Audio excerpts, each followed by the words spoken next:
आप सभी मित्रों का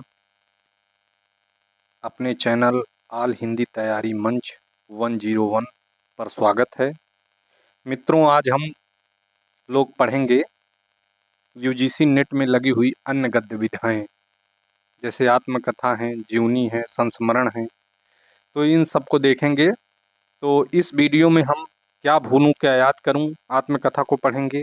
एक कहानी यह भी आत्मकथा को पढ़ेंगे। आप खुदरी एक जिद्दी लड़की की आत्मकथा को पढ़ेंगे। आवारा मसीहा जीवनी पढ़ेंगे और ठकुरी बाबा संस्मरण को पढ़ेंगे। तो मित्रों, यह वीडियो काफ़ी लंबी होने वाली है और परीक्षा की दृष्टि से काफ़ी उपयोगी है। तो चलिए शुरू करते हैं। तो सर्वप्रथम शुरू करेंगे क्या भूलूं क्या याद करूं, 1969 ईस्वी में हरबंस राय बच्चन द्वारा लिखी गई आत्मकथा को। तो मित्रों, यह हमारा चैनल है ऑल हिंदी तैयारी मंच 101। अगर वीडियो आप लोगों को अच्छी लगे तो लाइक करिएगा, शेयर भी करिएगा और चैनल को सब्सक्राइब कर लीजिएगा। तो चलिए शुरू करते हैं।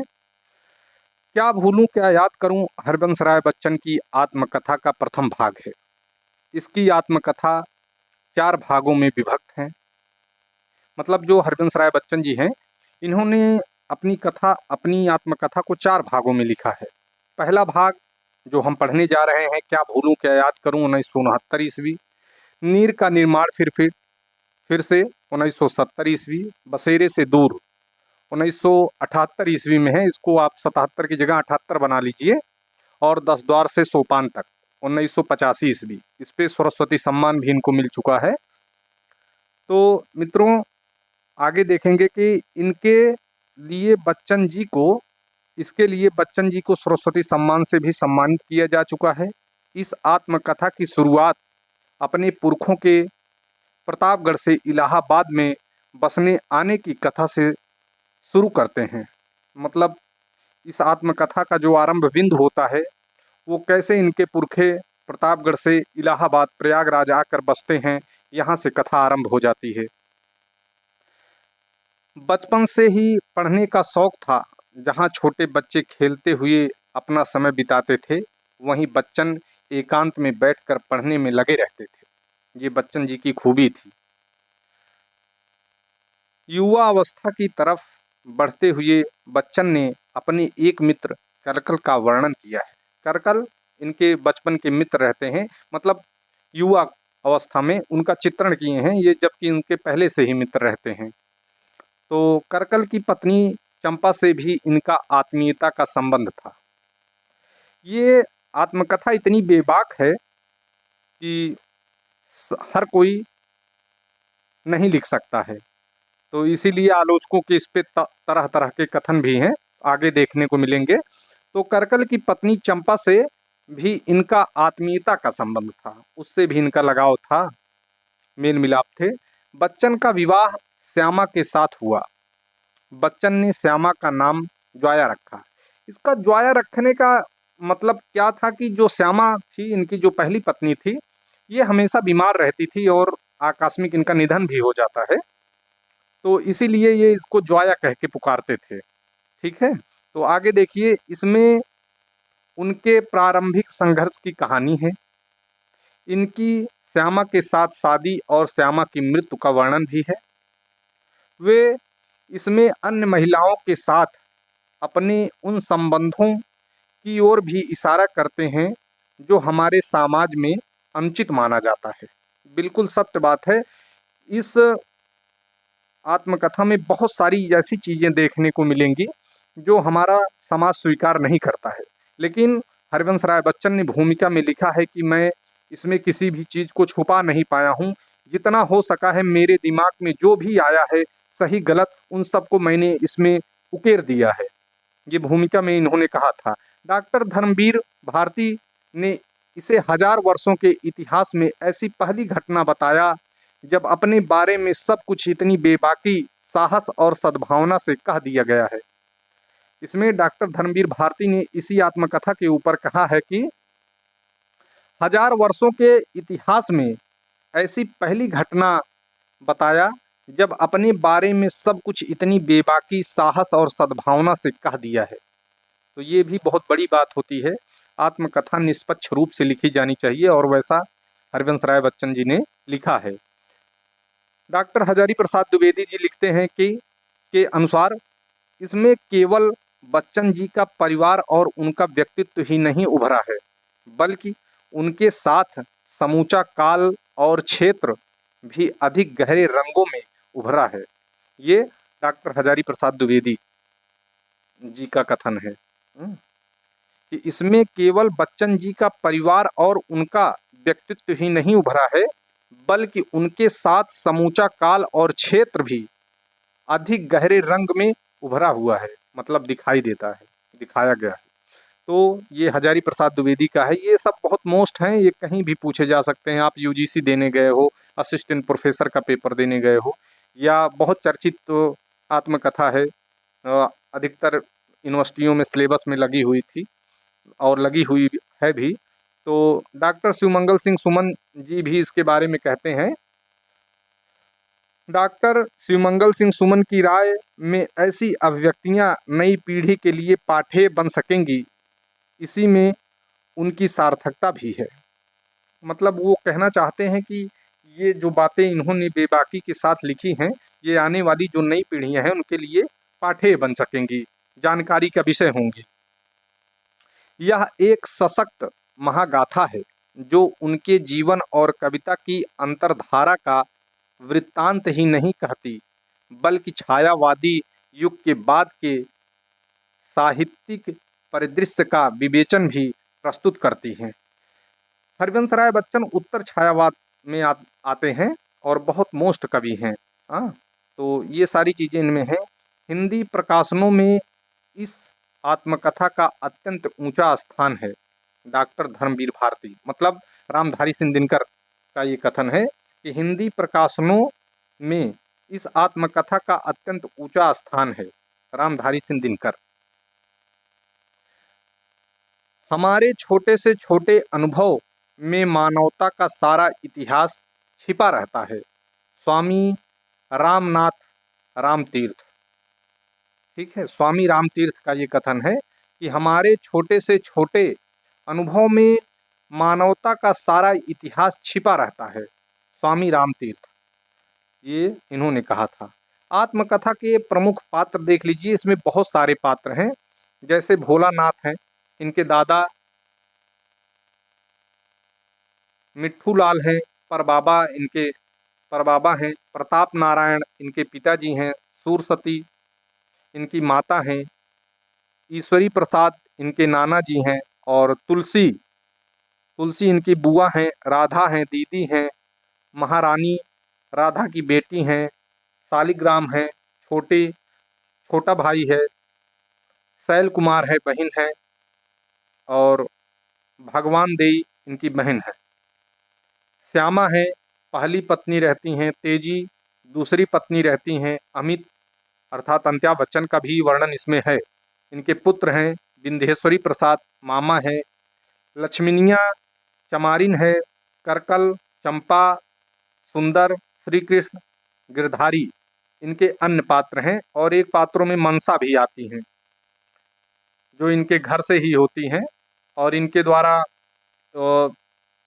महाराज के द्वारा इनको 3 बर्तन दिए जाते हैं, 2 बर्तन दिए जाते हैं, बटलोई, और ये इस कथा में देखने को मिलेगा। और फिर उसके बाद आते वक्त पंडित जी इनको 3 रुपए देते हैं। कहते हैं कि कायस्थ जो होते हैं वो उधार तो लेते नहीं हैं, मतलब दान तो लेते नहीं हैं, हाँ, और भीख मांगते नहीं, इसलिए मैं तुमको उधार के तौर पर दे रहा हूँ। तो बाद में जब आपके पास हो जाए तो मेरे बच्चों को या किसी को भी लौटा दीजिएगा। तो ये सारी चीज़ें इसमें देखने को होती है। और ये यहाँ इलाहाबाद में आकर कैसे बसते हैं, कैसे इनका जीवन यापन होता है। और इस आत्मकथा में 7 पीढ़ियों का वर्णन किया गया है। पूछा जा सकता है कौन सी आत्मकथा है जिसमें 7 पीढ़ियों का वर्णन किया गया है, तो यही आत्मकथा है, क्या भूलूं क्या याद करूं। इसमें 7 पीढ़ियों का वर्णन किया गया है। क्या भूलूं क्या याद करूं की रचना 1963 से लेकर 1969 ईस्वी तक हुई है। ठीक है, इस आत्मकथा में अपने वंश की 7 पीढ़ियों की कथा विस्तार से लिखी है। क्या भूलूं क्या याद करूं में उन्होंने अपने जन्म से लेकर अपनी पत्नी श्यामा के आकस्मिक देहावसान तक के अनुभवों को चित्रित किया है। प्रेम का मूल प्रेमी अपने प्राणों से प्रसन्नता से अदा कर सकता है, लेकिन यदि उसे पैसे की शक्ल में मांगा जाए तो वह निश्चय अपने प्रेम का अपमान समझेगा, खासकर जब पैसा ना दे सकने की स्थिति में उसके प्रेम का अवमूल्यन किया जाए। तो ये सारी बातें इसी में आई हुई हैं, उसकी प्रमुख पंक्तियाँ थी। तो ये हो गया हरिवंश राय जी बच्चन जी की आत्मकथा क्या भूलूं क्या याद करूं। तो मित्रों 7 पीढ़ियों का वर्णन है, 1969 ईस्वी में लिखा गया है। इतनी बेबाकी से लिखा गया वो है आत्मकथा है। और उसके बाद इन्होंने रामधारी सिंह दिनकर और धर्मवीर भारती इन सब के और हजारी प्रसाद द्विवेदी के कथन और इसकी समीक्षा को देख लीजिए। और इनकी बहुत सारी रचनाएं हैं, जैसे मधुशाला है, मधुबाला है, मधुकलश है, निशा निमंत्रण है, खयाम की मधुशाला उन्होंने अनुवाद किए थे, सतरंगणी है और बंगाल का अकाल है। तो बहुत सारी इनकी रचनाएं हैं। तो मित्रों आगे देखेंगे एक कहानी यह भी 2007 मन्नू भंडारी। तो जन्म मन्नू भंडारी का 3 अप्रैल 1931 ईस्वी में मध्य प्रदेश में हुआ था। इस पुस्तक में मन्नू जी ने अपने भावात्मक और सांसारिक जीवन की विभिन्न पहलुओं पर प्रकाश डाला है, जो इनकी रचना यात्रा में निर्णायक रहे।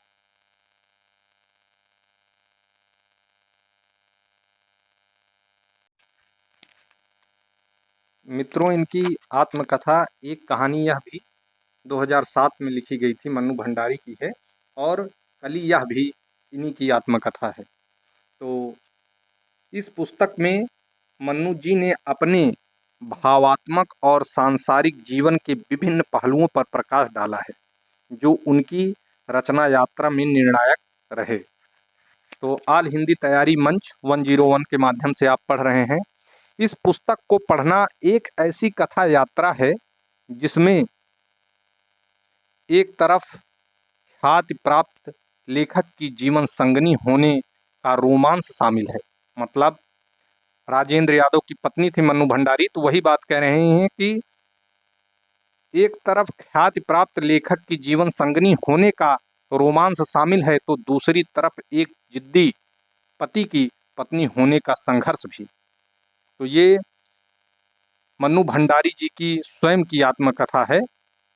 और देखिए कि एक तरफ लेखकीय जरूरतों को पूरा करने की जद्दोजहद, तो दूसरी तरफ घर संभालने का दायित्व भी। एक तरफ आम आदमी की तरह जीने की चाह है, तो दूसरी तरफ उपलब्धियों की लालसा भी है। ये मन्नू भंडारी जी कह रहे हैं। ऐसे विरोधाभासों के बीच गुजरती जिंदगी का लेखा जोखा बहुत ही ईमानदारी पूर्वक मन्नू जी ने इस पुस्तक में प्रस्तुत किया है। निजी जीवन की त्रासदियों, पति राजेंद्र यादव से बनते बिगड़ते संबंध, शादी के बाद व्यक्तित्व के दो हिस्से, लेखिका और पत्नी में बढ़ जाना, लेखिका के पत्नी रूप पर पति द्वारा निरंतर प्रहार के फलस्वरूप जो लेखक ने भोगा, इन सबको बिना तथ्यों को तोड़े मरोड़े, बिना किसी दुर्भावना के, बिना किसी विकृत के एक आवेगहीन तटस्थता से निर्वाह किया गया है। मतलब जो भी इनके साथ घटित हुआ है उसको इन्होंने बेबाकी से लिखने का प्रयास किया है और लिखा भी है। इस पुस्तक में तथाकथित प्रगतिशील कहे जाने वाले साहित्यिक जगत में फैले गुटबाजी, वर्गीय हित, चेलागिरी पर भी इन्होंने तीखी प्रतिक्रिया व्यक्त की है। एक कहानी यह भी एक आम औरत की खास कथा है, जिसमें मध्य प्रदेश के भानपुरा में जन्मी 5 भाई बहनों में सबसे छोटी काली मरियल दुबली सी लेखिका अपनी जिंदगी के विभिन्न पहलुओं को सामने रखा है।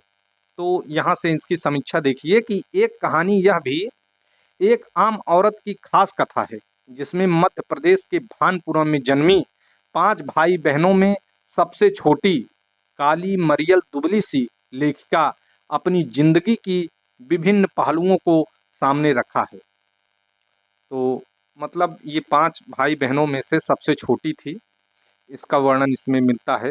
इनका जन्म कहाँ हुआ था? मध्य प्रदेश के भानपुरा में हुआ था। एक परंपरावादी समाज में पली बढ़ी मन्नू के लिए आधुनिकतम जीवन के पैटर्न से दूर दूर तक कोई परिचय नहीं था। उनका राजेंद्र यादव के साथ सहजीवन एक बड़े अलगाव के साथ हुआ। एक छत के नीचे जिंदगी का जो बंटवारा हुआ, उसमें सारा उसमें सारी जिम्मेदारियां और समस्याएं मन्नू के हिस्से और निजी संबंध और आज़ादी राजेंद्र के हिस्से लगी। इनका कहने का मतलब है, इन्होंने कहा है इसमें, एक छत के नीचे जिंदगी का जो बंटवारा हुआ, मतलब एक छत के नीचे ही रहकर जीवन का जो बंटवारा हुआ, मतलब जीवन जो जिया गया, उसमें सारी जिम्मेदारियां और समस्याएं मन्नू के हिस्से अर्थात मन्नू भंडारी लेखिका के हिस्से और निजी संबंध और आज़ादी राजेंद्र के हिस्से अर्थात राजेंद्र यादव के हिस्से में आई। जब एक कहानीकार आत्मकथा लिखे तो उसमें एक कहानी जैसा रोमांच, नाटकीयता, क्लाइमेक्स, संवेदना, भावुकता आना लाजमी है। इस पुस्तक में भी रोचकता और उत्सुकता शुरू से अंत तक बनी रहती है। एक कहानी यह भी अपनी अस्मिता की तलाश में जुटी एक ऐसी स्त्री की कहानी है जिसका जीवन संघर्ष, द्वंद्व, पारिवारिक जिम्मेदारियों को निभाने के साथ साथ रचनात्मक पहचान बनाने, वह भी एक साहित्यिक दिग्गज पति के सामने का संघर्ष है। तो उनके पति भी भाई लेखक थे, कवि थे, वो भी छोटे मोटे नहीं, बहुत बड़े साहित्य के क्षेत्र में। यह उस जद्दोजहद की भी कहानी है जहां पुरुष से संघर्ष भी है और समझौता भी है। मन्नू जी कहती हैं कि यह उस जद्दोजहद की भी कहानी है जहां पुरुष से संघर्ष भी है और समझौता भी है। आइए मित्रों, प्रमुख पात्र देखते हैं लेखिका स्वयं से। मन्नू भंडारी जी, राजेंद्र यादव इनके पति हैं, सुख संपत राय पिताजी हैं, अनूप कुंवारी इनकी माँ है, माता जी हैं, प्रसन्न कुमार बड़े भाई हैं, वसंत कुमार छोटे भाई हैं, स्नेहलता बहन है और सुशीला बहन है, पराक्रम सिंह भंडारी इनके जीजा रहते हैं, रचना उर्फ रिंकू इनकी पुत्री रहती हैं, शीला अग्रवाल, मोहन राकेश, कमलेश्वर, शिवमंगल सिंह सुमन,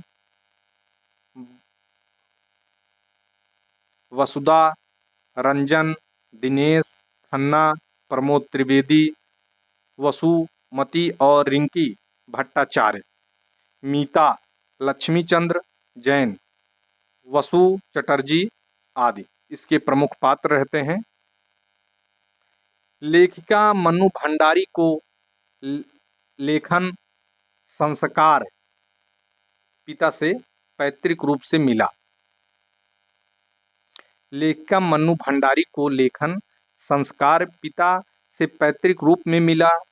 वर्षों तक उन्हें दिल्ली विश्वविद्यालय के रिमांडा हाउस में हिंदी प्राध्यापिका के रूप में कार्य किया। मन्नू के रचनात्मकता के निर्माण में उनके अजमेर के ब्रह्मपुरी मोहल्ले के विभिन्न पात्रों का हाथ है और जिसे स्वीकार करते हुए कहती हैं कि मेरी कम से कम 1 दर्जन आरंभिक कहानियों के पात्र इसी मोहल्ले के हैं। लेखिका जो है कहानीकार भी हैं, तो इन्होंने कहा था कि मेरी कम से कम 1 दर्जन आरंभिक कहानियों के पात्र इसी मोहल्ले के हैं। रचनात्मकता के विकास के क्रम में वे राजेंद्र के योगदान को सदैव याद करती हैं, मतलब उनकी कृतज्ञता को मानती हैं, उनके साथ जो उन्होंने साथ सलाह दिया था उसको भी मानती हैं। मन्नू को इतने से ही संतोष था कि एक स्थापित और यशस्वी लेखक उनके मित्र हैं और जिसके साथ हुई दोस्ती से उन्हें मोहन राकेश, कमलेश्वर, फणीश्वरनाथ रेणु, अमरकांत नामवर सिंह से मुलाकात के अवसर और महादेवी वर्मा और हजारी प्रसाद के अद्भुत अविस्मरणीय भाषण सुनने का संयोग मिल जाता था।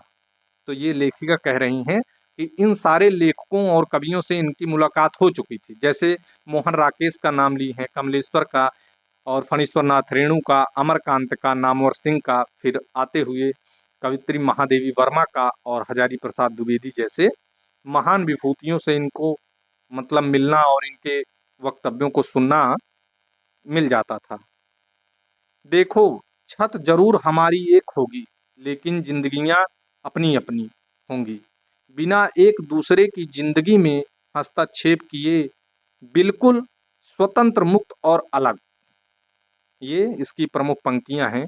देखो, छत जरूर हमारी एक होगी, लेकिन जिंदगियां अपनी अपनी होंगी।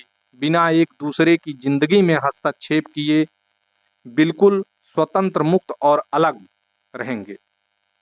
समय और स्थितियों ने जिन घावों पर पट्टियां जमा दी थी, उन्हें यदि कोई खुरचे तो खुरचे, घावों से तो केवल मवाद ही बहेगा। ये सारी इसी से आत्मकथा से पंक्तियां हैं। प्यार का विस्तार ही तो अधिकार है, प्यार की परिपूर्णता ही तो है समर्पण। इनसे परहेज करके क्या प्यार किया जा सकता है? ये मनु भंडारी जी कह रही हैं कि प्यार का विस्तार ही तो अधिकार है, प्यार की परिपूर्णता ही तो है समर्पण।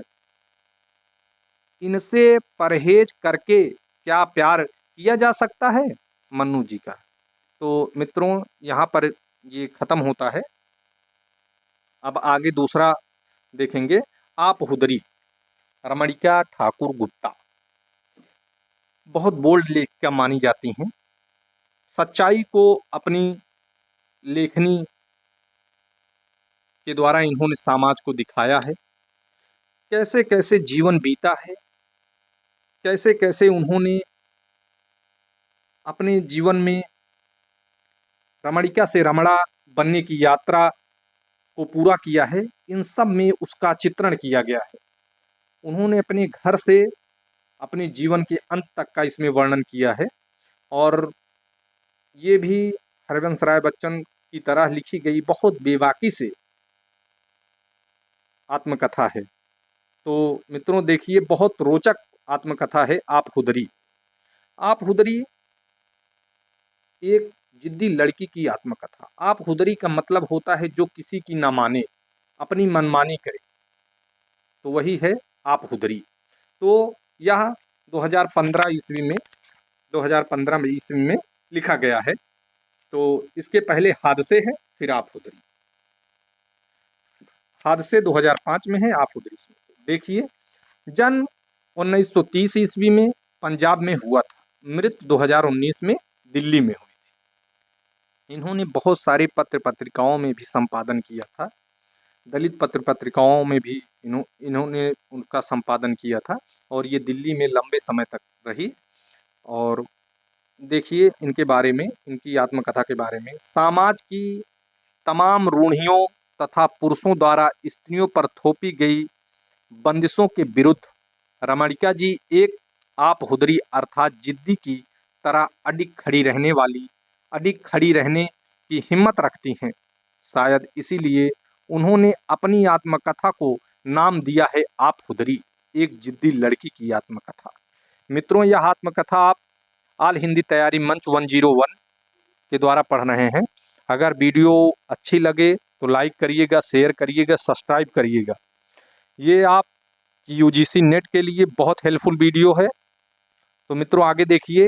रमणिका गुप्ता की आत्मकथा की पहली कड़ी हादसे 2005 के नाम से प्रकाशित हो चुकी है और आप हुदरी दूसरी कड़ी है, जिसमें बचपन से लेकर धनबाद तक के अनुभवों को सजोया गया है। धनबाद में मतलब सबसे ज़्यादा कोयला उत्खनन होता है, तो वहाँ का भी इसमें जिक्र किया गया है। कैसे किया गया है देखिए। मजदूरों के लिए किसी की सैन्य कक्ष की शोभा भी बन जाती हैं। तो देखिए इन सब का बड़े बेबाकी से इसमें वर्णन किया गया है।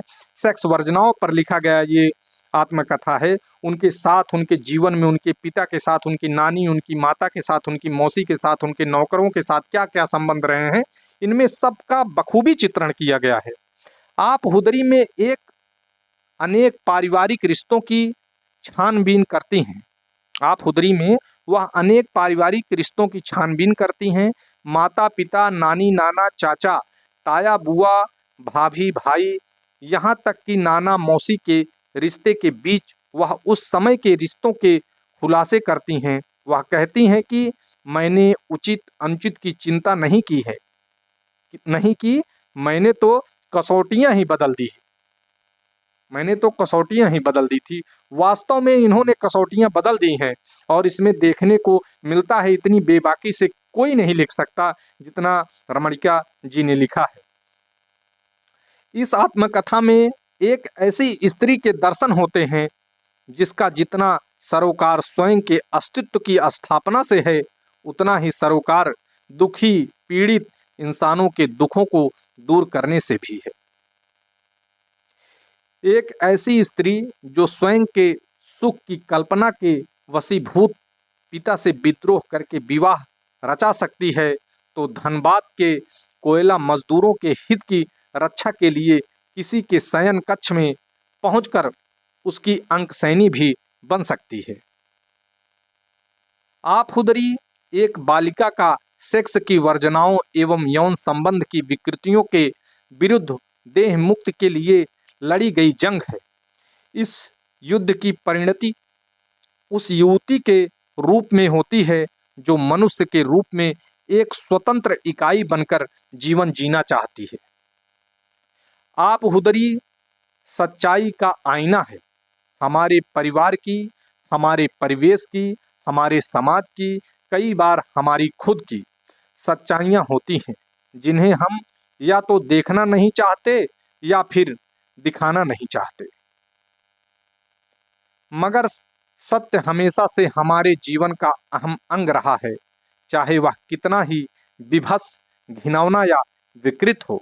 ये रमणिका ठाकुर गुप्ता ने कहा है। किसी को कितना भी घिनौना लग सकता है, बुरा लग सकता है, विभत्स लग सकता है, लेकिन ये हमारे जीवन का सत्य एक अंग है और मैं इसमें सत्य की ही बात कहूंगी और सारा सत्य इन्होंने उकेर दिया है इस आत्मकथा में। जिए गए जीवन का वह यथार्थ है जो भले ही अश्लील, घिनौना या विकृत हो, पर होता तो यथार्थ ही है। यथार्थ की विकृति को भी बनाया, बयान किया है, मतलब यथार्थ की विकृत को भी बयान किया है।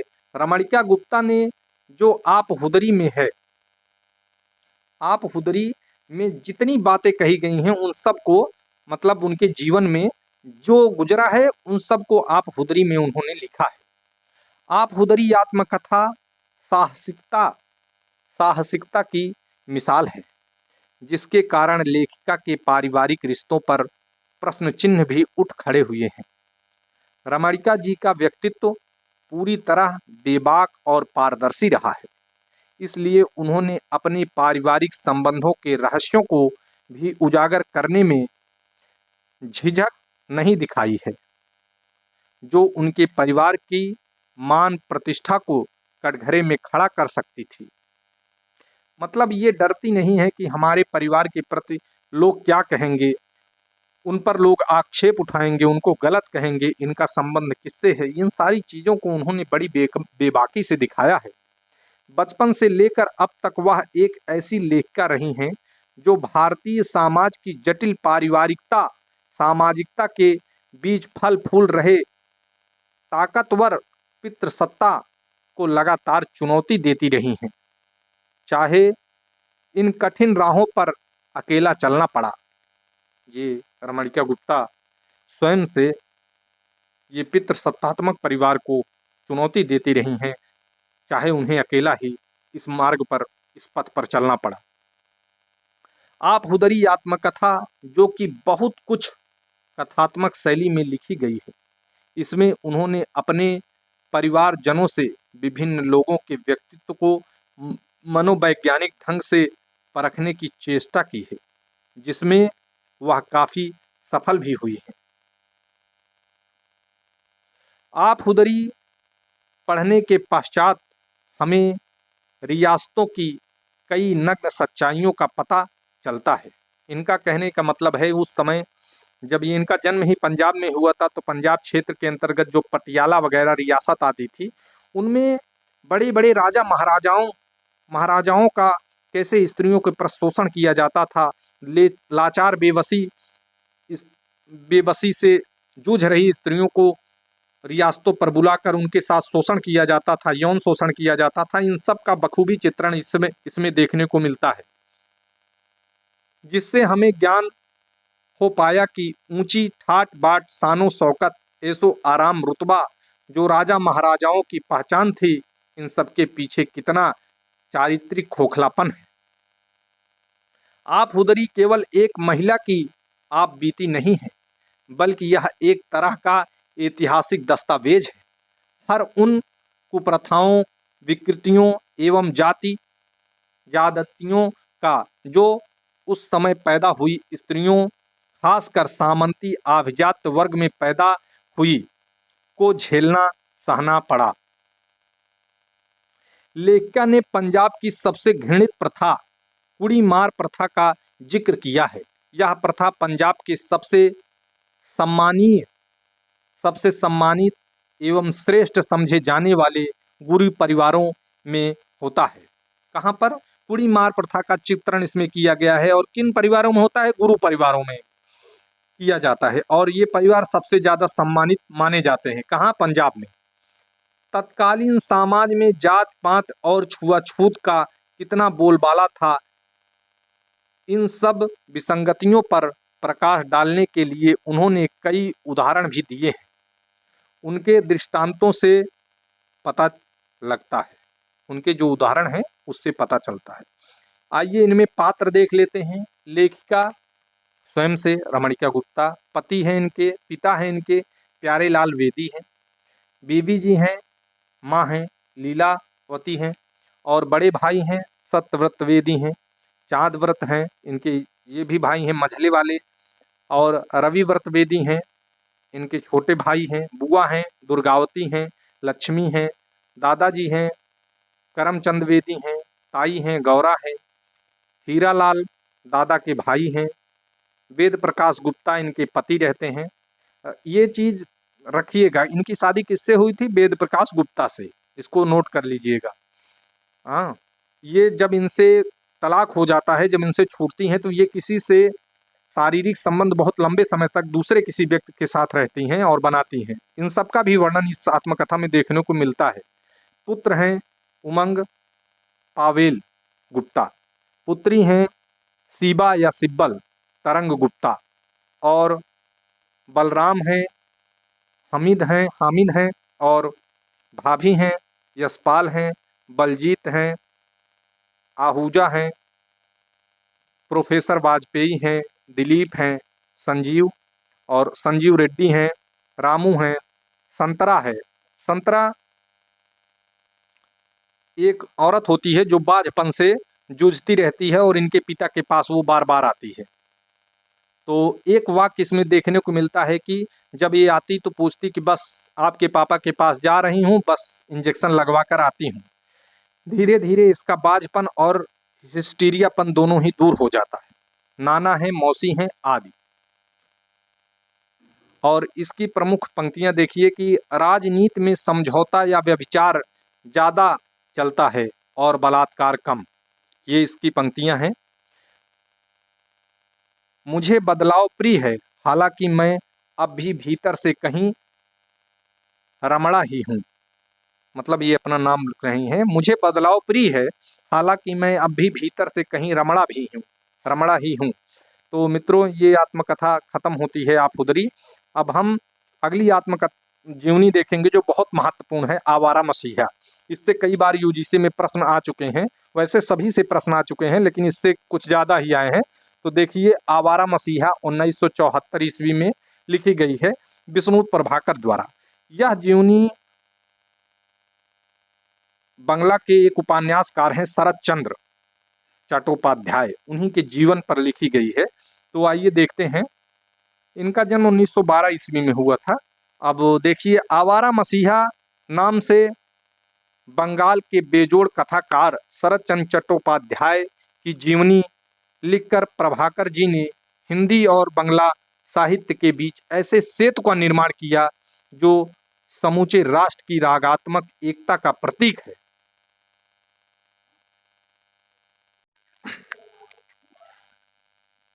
तो मित्रों, ये आवारा मसीहा आप आल हिंदी तैयारी मंच 101 के द्वारा पढ़ रहे हैं। तो अगर वीडियो अच्छी लगे तो लाइक और शेयर करिएगा, सब्सक्राइब भी करिएगा। तो आवारा मसीहा नाम से बंगाल के बेजोड़ कथाकार शरत चंद्र चट्टोपाध्याय की जीवनी लिखकर प्रभाकर जी ने हिंदी और बंगला साहित्य के बीच ऐसे सेतु का निर्माण किया है, सेतु माने पुल, ऐसे सेतु का निर्माण किया जो समूचे राष्ट्र की रागात्मक एकता का प्रतीक है। इस पुस्तक की सामग्री के तीन प्रमुख स्रोत रहे हैं।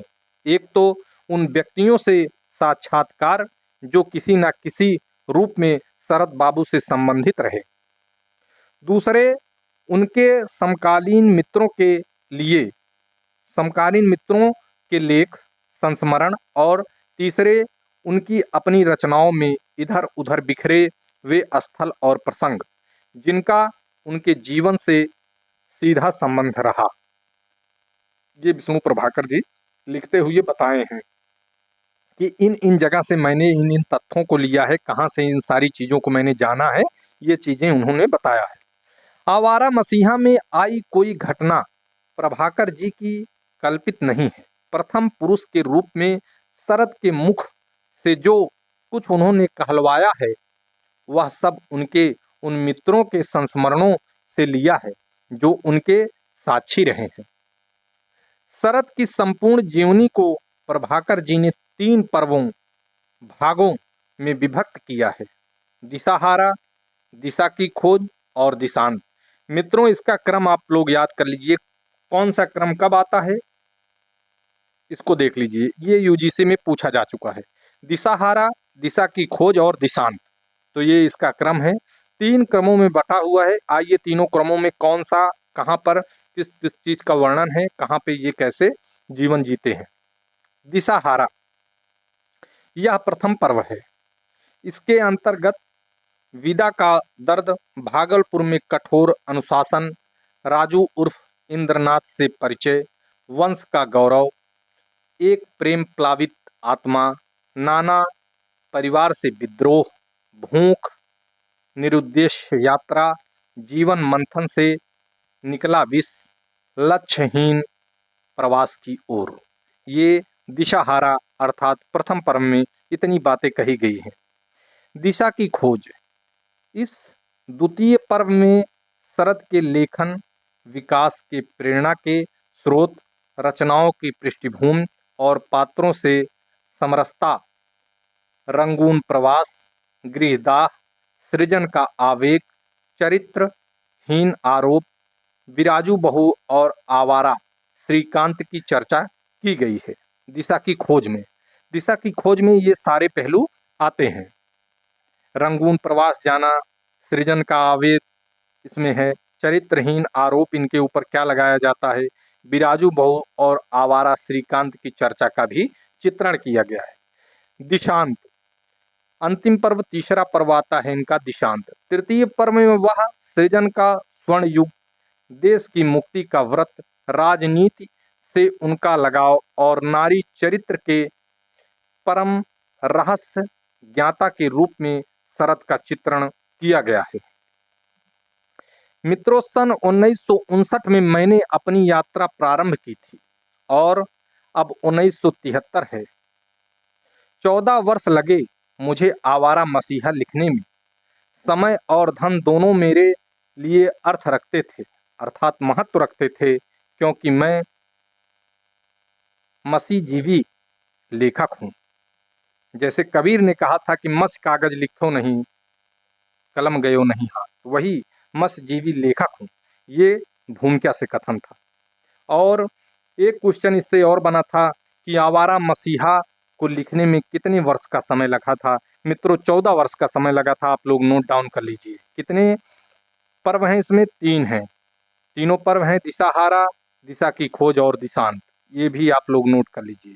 आवारा मसीहा के प्रमुख पात्र देखेंगे, केदारनाथ इनके नाना रहते हैं, मोतीलाल यायावर पिता हैं। यायावर मतलब जो घूमते टहलते रहते हैं, यायावर प्रवृत्ति के लोग, तो उन्हें यायावर कहते हैं। हाँ, जो एक स्थान पर ना टिककर जीवन पर्यंत घूमते टहलते रहते हैं, आज यहाँ तो कल वहाँ, उन्हें यायावर कहा जाता है।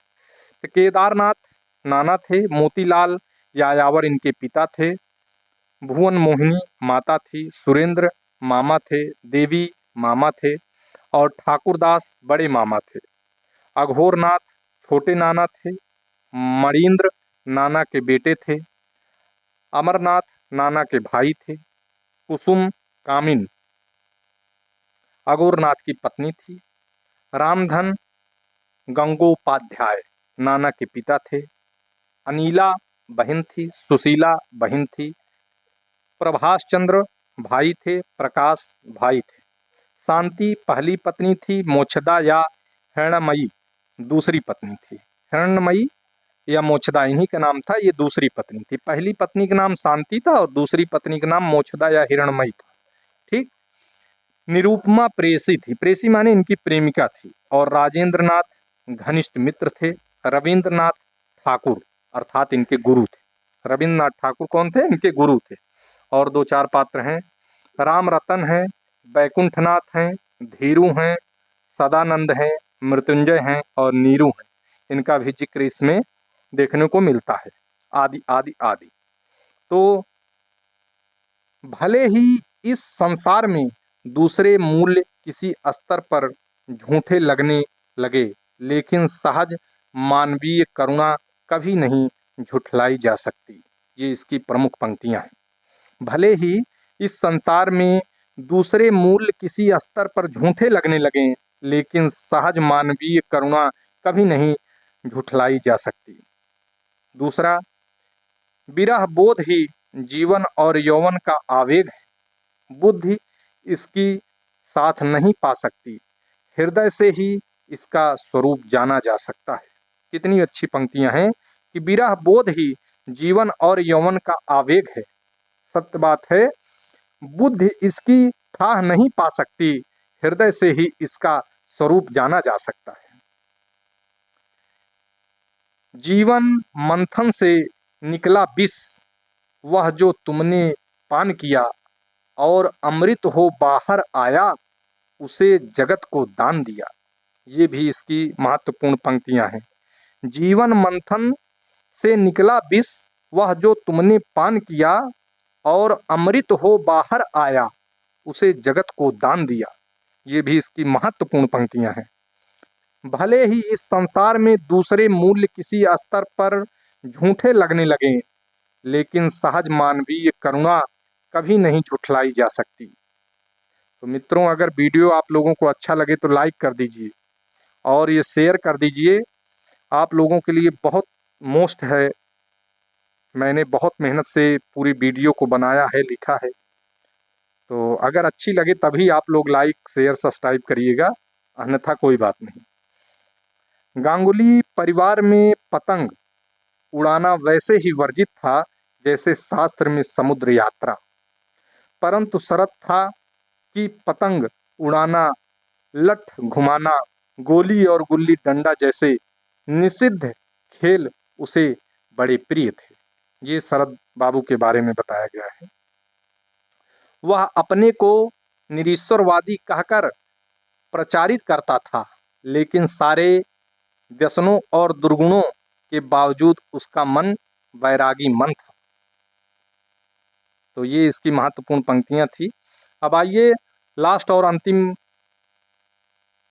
देखते हैं रचना, महादेवी वर्मा की ठकुरी बाबा। ये संस्मरण है, तो बहुत मोस्ट भी है। तो चलिए देखते हैं मित्रों। इसके बाद शाम को जितने भी बच रहे हैं सबका वीडियो मैं अपलोड कर दूंगा। जैसे माटी की मूर्तें बच रहा है, अरे यायावर रहेगा याद, संस्कृत के 4 अध्याय जो भी बच रहे हैं, जामुन का पेड़ कृष्णचंद्र का है जो, इन सबको मैं एक ही वीडियो में शाम को बना दूंगा। फिर जब टाइम ज़्यादा होगा फिर अच्छे से उनको पढ़ाऊंगा। तो ठीक है मित्रों, देखिए ठकुरी बाबा महादेवी वर्मा। ठकुरी बाबा 1943 ईस्वी में प्रकाशित स्मृत की रेखाएं में संकलित हैं। स्मृत की रेखाएं में भक्तिन, चीनी फेरी वाला, बिबिया, मुन्नी की माँ, ठकुरी बाबा, गुंगिया रेखा मतलब गुंगिया, पर्वत पुत्र रेखा चित्र संकलित हैं। इसमें 7 रेखा चित्र संकलित हैं। स्मृत की रेखाओं में भक्तिन हो गया, चीनी फेरी वाला हो गया, बिबिया हो गया, मुन्नी की माँ हो गया, ठकुरी बाबा हो गया, गुंगिया हो गया और पर्वत पुत्र हो गया। ये सारे रेखा चित्र इसमें संकलित हैं। ठकुरी बाबा रेखा चित्र एक मर्म स्पर्शी रचना है। महादेवी जी की ठकुरी बाबा से भेंट प्रयाग में उनके कल्पवास के दौरान हुई। कहाँ पर हुई थी? यहीं इलाहाबाद प्रयाग में कल्पवास के दौरान हुई। जब माघ मेला लगता है प्रत्येक वर्ष, तो वहाँ पर लोग 1 महीने के लिए कल्पवास करने के लिए आते हैं। प्रातः सुबह उठकर वहाँ गंगा नदी में स्नान करते हैं और भगवान का स्मरण करते हैं, और ये लगातार 1 महीने तक कल्पवास करते हैं।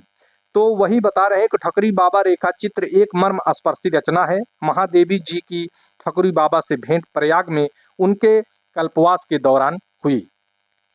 इसमें ठकुरी बाबा का व्यक्तित्व, कवि का असली स्थान, काव्यानंद की प्राप्ति, देहाती कवि का जीवन चित्र खींचा गया है।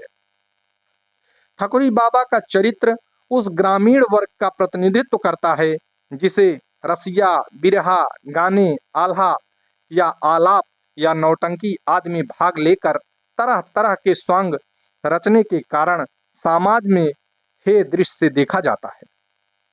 पर लेखिका महादेवी वर्मा के मन को ठकुरी बाबा की यही सहजता व निश्चलता भा जाती है। यही सारी बातें जो हैं, इतना सरल स्वभाव, कौन क्या देकर क्या ले रहा है, उस समय आदान प्रदान का समय चल रहा था। एक वस्तु देकर व्यक्ति अपनी आवश्यकता की दूसरी वस्तु ले सकता था। ये सारी चीजें ठकुरी बाबा में देखने को देखी थी महादेवी वर्मा, और उससे बहुत प्रभावित थे। पर लेखिका महादेवी वर्मा के मन को ठकुरी बाबा की यही सहजता व निश्चलता भा जाती है।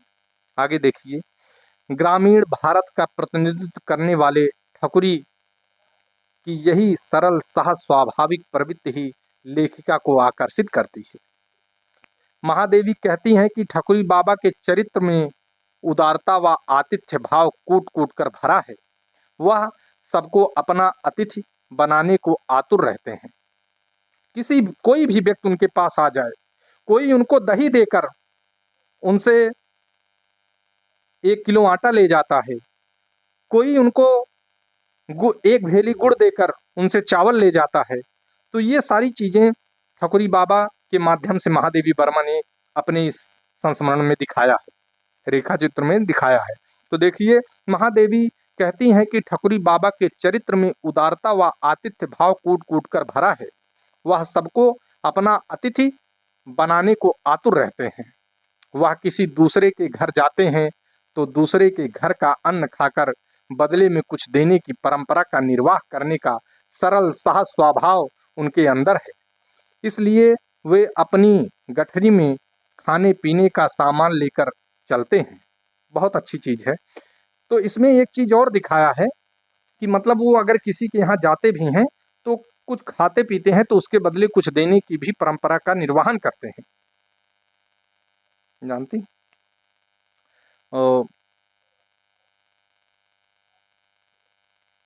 तो सामान लेकर चलते हैं। कल्पवास में वस्तुओं के विनिमय अर्थात अपनी अपनी आवश्यकता अनुसार एक दूसरे से वस्तुओं की आदान प्रदान की परंपरा रही थी। पहले पैसा ऐसा नहीं होता था कि जो मर्जी जाओ मार्केट से खरीद लो। पहले जैसे आपके पास जौ बहुत अधिक है, हमारे पास चावल हो गया है, हाँ गेहूं है, तो हम लोग आदान प्रदान कर लेते थे। जितनी आपको आवश्यकता है, जितनी उनको आवश्यकता है। किसी के पास चना होता था तो किसी के पास मटर होती थी। तो ये सारी चीज़ें उस समय विनिमय का समय था, आदान प्रदान का समय था। एक वस्तु देकर दूसरी वस्तु बदल लेते थे। लोगों से वस्तुओं के विनिमय अर्थात आदान प्रदान में वो सरल व सीधे हैं, और ये नहीं देखते कि लोगों ने उनसे क्या लेकर बदले में क्या दिया। ये सारी खूबियाँ ठकुरी बाबा की हैं। वह सहज सरल प्रवृत्ति के निश्चल व्यक्ति हैं। कौन? ठकुरी बाबा। 7 संस्मरणों में से यह ठकुरी बाबा 5वां संस्मरण है। ठकुरी बाबा भाट वंश में पैदा हुए थे। भाट वंश में पैदा हुए थे। ठकुरी बाबा की पुत्री का नाम बेला था। एक पात्र है बेला, इनकी पुत्री रहती है। शादी के 1.5 वर्ष बाद ही उनकी पत्नी का देहांत हो गया था। किसकी? ठकुरी बाबा की। ठकुरी बाबा सैदपुर गांव के रहने वाले थे। वहां से माघ मेला प्रयाग 33 मील दूर था। ये लेखिका बता रहे हैं कि ठकुरी बाबा सैदपुर गांव के रहने वाले थे। वहां से माघ मेला प्रयाग 33 मील दूर था। इनके प्रमुख पात्र देख लेते हैं। भक्तिन है लेखिका, ठकुरी बाबा, बेला, ठकुराइन, सहुआइन, काछी, पंडित जी, पंडिताइन, बूढ़ी मौसी, जामाता आदि। महत्वपूर्ण पंक्तियां या उदाहरण देखेंगे। ठकुरी बाबा को देने में एक विशेष प्रकार की आनंदानुभूति होती है, अर्थात आनंद की अनुभूति होती है। इसी से स्वयं पूछ पूछ कर इस विनिमय व्यापार को शिथिल होने नहीं देते। प्रतिवाद के उपरांत तो मत परिवर्तन सहज है, पर मौन में इसकी कोई संभावना शेष नहीं रहती। ये भी बहुत महत्वपूर्ण पंक्तियां हैं। प्रतिवाद के उपरांत तो मत परिवर्तन सहज है, पर मौन में इनकी कोई संभावना शेष नहीं रहती। खेल खेले लागो आंगन में कुंवर कन्हैया हो, बोले लागे मैया नीकी खोटे बल भैया हो। ये भी इसकी महत्वपूर्ण पंक्तियां हैं। खेले लागो आंगन में कुंवर कन्हैया हो, बोले लागे मैया नीकी खोटे बल भैया हो। और व्यक्ति समय के सामने कितना विवश है, समय को स्वीकृति देने के लिए भी शरीर को कितना मूल्य देना पड़ता है। ये भी इसी सी पंक्तियां हैं। व्यक्ति समय के सामने कितना विवश है, समय को स्वीकृति देने के लिए भी शरीर को कितना मूल्य देना पड़ता है। ये बहुत मोस्ट पंक्तियां हैं। इन सबको पूछा जा सकता है। इनके लिए जीवन धरती का वरदान, काव्य उनके सौंदर्य की अनुभूति, प्रेम उनके आकर्षण की गति और शक्ति उनकी प्रेरणा का नाम है। Very most. इनके लिए जीवन धरती का वरदान, काव्य उनके सौंदर्य की अनुभूति, प्रेम उनके आकर्षण की गति और शक्ति उनकी प्रेरणा का नाम है। चलत प्राण काया काहे रोई राम। ये भी सूक्ति है, छोटी पंक्तियां हैं। जागिए कृपा निधान पंछी बन बोले। ये भी इनकी इसकी पंक्तियां हैं। महादेवी वर्मा के प्रमुख रेखा चित्र तथा संस्मरण, अतीत के चलचित्र 1941, स्मृति की रेखाएं 1943, पथ के साथी 1956, मेरा परिवार 1972। मित्रों, यह वीडियो यहीं पे समाप्त होता है। अगर आप लोगों को वीडियो अच्छी लगी हो, तथ्य और मैटर आपको अच्छे लगे हों, तो वीडियो को लाइक करिए, शेयर करिए, सब्सक्राइब करिए। आप यात्रा करते वक्त, खाना बनाते वक्त, खाली टाइम में ट्रैवल कर रहे हैं, कहीं जा आ रहे हैं, तो आप वीडियो को 1 से 2 बार सुनिए। आपको सारा कथन, भूमिका, सब चीज़ आपको याद हो जाएगी। मित्रों, आज के लिए बस इतना ही। धन्यवाद।